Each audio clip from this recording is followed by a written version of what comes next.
She thought she won.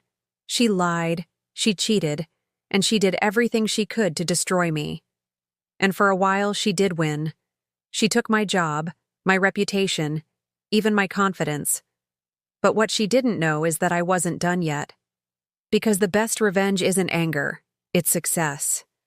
And when I finally proved her wrong, the whole world saw who the real winner was. There's a special kind of pain that comes when someone betrays you and still walks around like they've won. For years, I poured my heart into every project at my marketing agency. I wasn't just an employee. I was the one people came to when they needed something done right. I wasn't competing with anyone, but one person decided to compete with me. Laura. Laura was charming, ambitious, and absolutely ruthless. At first, we got along. She'd compliment my work, ask for help, and I was happy to share my knowledge.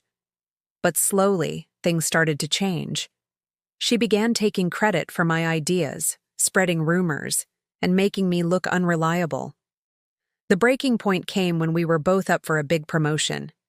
I had worked for months on a campaign that brought in our company's largest client ever. The results were undeniable. But right before the presentation, my files went missing. My slides, my data, everything, gone. When I confronted Laura, she just smiled and said, "Maybe you should be more careful next time." I barely held it together. I had to present using old drafts and handwritten notes.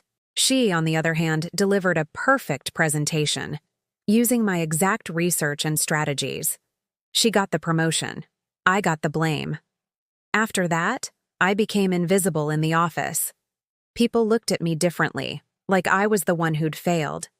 Laura became the golden girl, and I was left behind. For a while, I thought about quitting, but something inside me refused to let her win. I decided I would rebuild, quietly, strategically.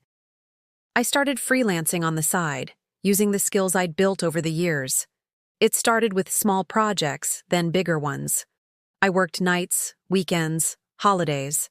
I networked, built connections, and created my own client base. One of those clients was a startup looking for a fresh marketing approach.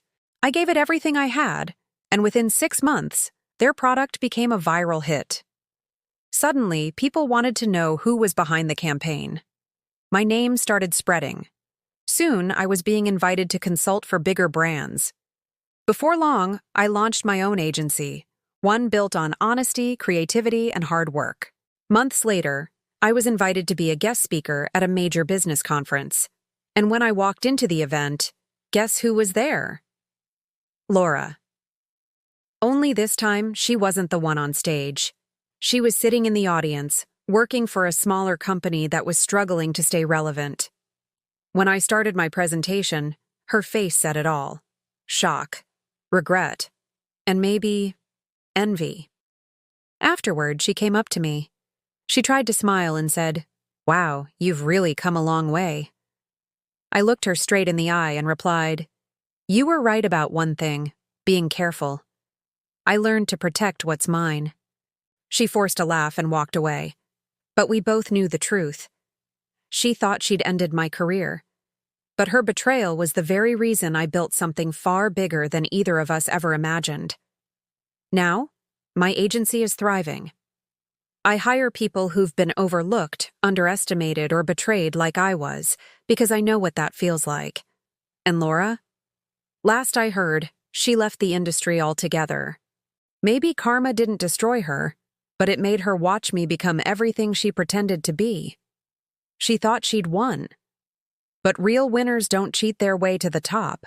They build it with their own hands. So if you've ever been betrayed or underestimated, remember this. You don't need revenge. You just need results. Because when you succeed, they'll know exactly what they lost. If this story resonated with you, hit that like button and subscribe for more content. Thanks for watching.